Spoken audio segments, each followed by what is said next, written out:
So with the Romero movies, there's a mythology there to explore. Night of the Living Dead, it's everybody, it just happened. And so they're trapped in a house. The first time I saw Night of the Living Dead was actually a pretty interesting screening because I knew it was showing up on television. And I was at an adult party. It was when I was 16, saying I was older, working in a community theater.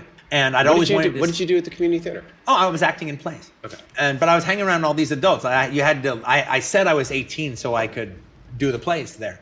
And so they were having one of their parties that Saturday night, and at 1 o'clock they were showing Night of the Living Dead, and I'm going to finally see it. So I don't even know whose house this was. I went in the bedroom and turned on the TV, and I ended up watching it to the very end. And then when that was over, I went out and joined the party.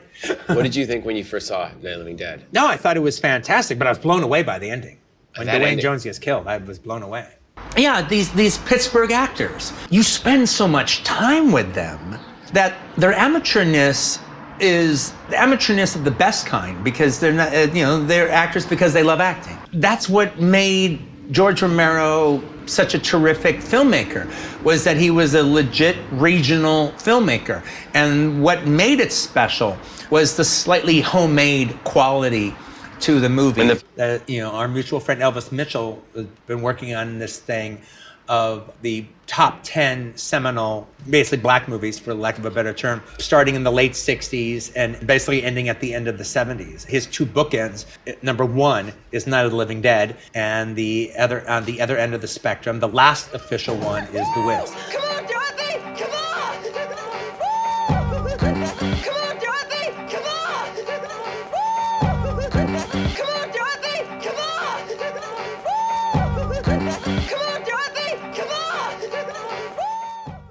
Also, the opening 20 minutes shows probably the most, to this day, most realistic version of a society under complete collapse. That television says, somebody get that fucking asshole off the air. Yeah. They are dead, they will rise, and they will kill, and the people they kill will kill. I mean, that is the greatest exposition actor of all time, because he's also in The Crazies, and he gives the greatest exposition in that, too. He was definitely one of Romero's real finds, that guy. So you just buy the complete breakdown of the society and what do we do and where do we go and what's going on, and not in this big giant scale World War Z kind of way, which I actually kind of like that movie. But in this real low budget margins of just like the media that's being projected on TV that you're seeing, and since it's all done in this public accessy kind of way, Romero kind of really nails it. People just transcendentally doing their job before their jobs become irrelevant and now they must survive. You see Romero and all those people at the control panel. Well, yes, exactly. But what were they doing the next day? Were they hiding from the hills? Like was the place just overrun by zombies? What happened to them? To me, the head explosion didn't really do it for me, because I actually think the coffee head explosion is even a little bit better, frankly, because you see the head in relation to her sawed-off shotgun and Pam Grier. The scene that makes you wonder, oh wow, can I even handle this, is when the zombie in the project, when his wife, who's still alive, comes to her and embraces him, my baby, and then he just bites just a chunk out of her shoulder, and it just looks real. You buy it. It looks, if humans had shark-like mouths, that's probably the effect of what would happen if a sharky human bit you. And it just, in effect, we had never seen before, and it draws a line in the sand. Oh, am I ready for the rest of this? But then you also had the weird thing of they've kind of controlled their world. They controlled it, and they've taken care of the zombies. They're outside. There's not a way in. They've kept them out. They're in. Then the biker gang shows up. And they're worse than the damn zombies. Okay, this is human outlaw trash that has waited for society to take a flying fuck, all right, so it can just run rampant, and now they are, and they're running rampant.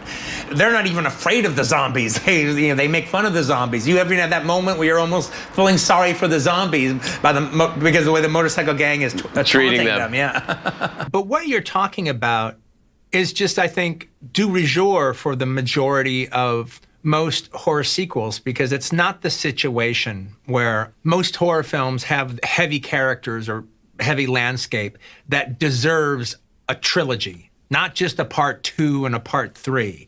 But no, there's much more to be mined here. We can go much further with this. I mean, now Dawn of the Dead is one that does that. It creates a wonderful mythology, and it can go further with it. And the further you go, the more it brings up even more questions, and the more you want to know. Okay, well, what did they do 10 years after that? Well, what happens 10 more years after that? Okay, is there anybody in a safe situation? It's one of the few horror films that offers up that kind of thing. Well, here's the thing: is back in the days before IMDb, actors would routinely lie on their resume. And it was just kind of known, especially before you've done anything. You can't write SAG if you weren't in SAG. But other than that, you had a little bit of latitude to create shit. And so I came up with a couple of B movie titles that didn't exist. I remember one was Drag Race No Stop. All right. And I played a character named Mag Wheeler. But I knew I had to put 2 known movies, and they couldn't have been SAG movies. So the 2 movies I chose were Dawn of the Dead and Jean-Luc Godard's King Lear. Well, it was like everyone was in it and no one will ever fucking watch it. So the thing is, I put in Dawn of the Dead because back when they made Dawn of the Dead, there's a young guy in the movie. There's one of the motorcycle guys. He's got shaggy hair like I had at the time. And he's like got a Tommy gun, and he's in the sidecar of the sidecar and the motorcycle apparatus. And guy doesn't really look like me. He looks more like Don Johnson than he looks like me. But he looks like he could be me. He has the same kind of brown hair. Yeah, I was wearing leather all the time, and we were more or less the same age. I think he's obviously older, all right, but nevertheless, yeah, he had the mop hair that I had. Yeah, and the same kind of brown and everything. And you could imagine me in that role after you've seen this guy. So that's on my resume and whatever. So I start working at Video Archives, only to find out that these guys are like the biggest George Romero fans in the world. Not only is Roger like a George Romero fan, he bought stock in Laurel Entertainment when he was a boy with his birthday money. Bought $500 worth of Laurel Entertainment stock, and then when they did Tales from the Dark Side, the TV series, it became $1,000. Yeah, and that's just him wanting to support George Romero. Yeah, you know. So I was sort of like, okay, do I tell these guys about me being in Dawn of the Dead? Because I'm not in Dawn of the Dead.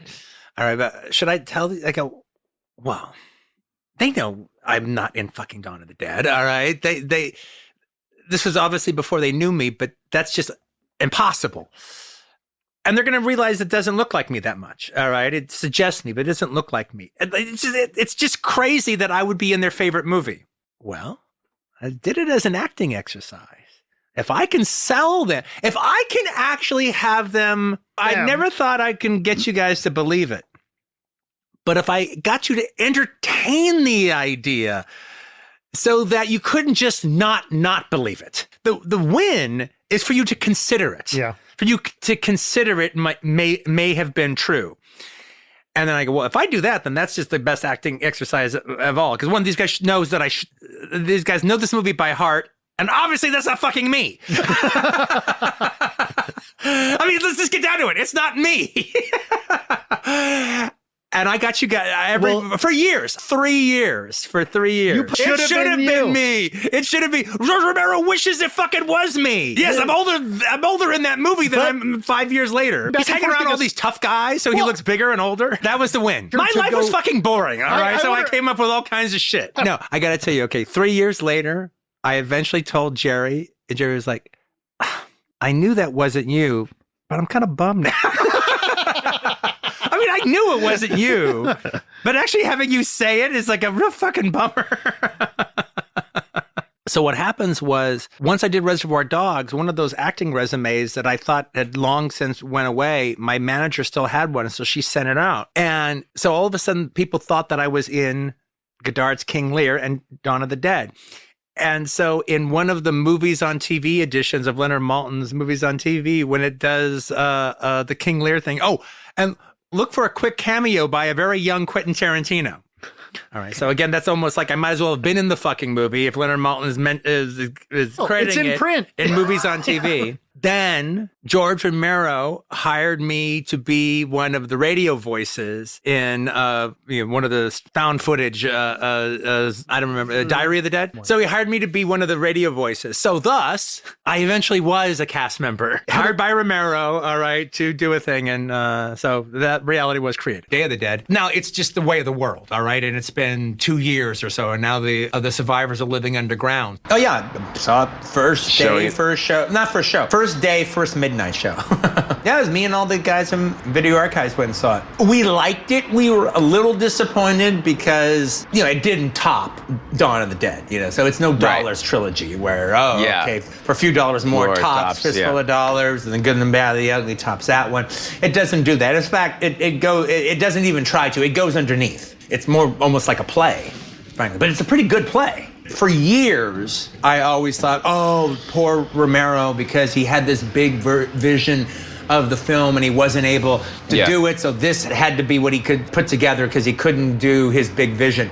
But then when I realized later that his big vision was all that Cabrini Green stuff, from Land of the Dead, I hated all that crap, so I actually think Dawn of the Dead was actually Day of the Dead. Well, Day of the Dead, really it was slightly disappointing to us Romero fanatics at the time.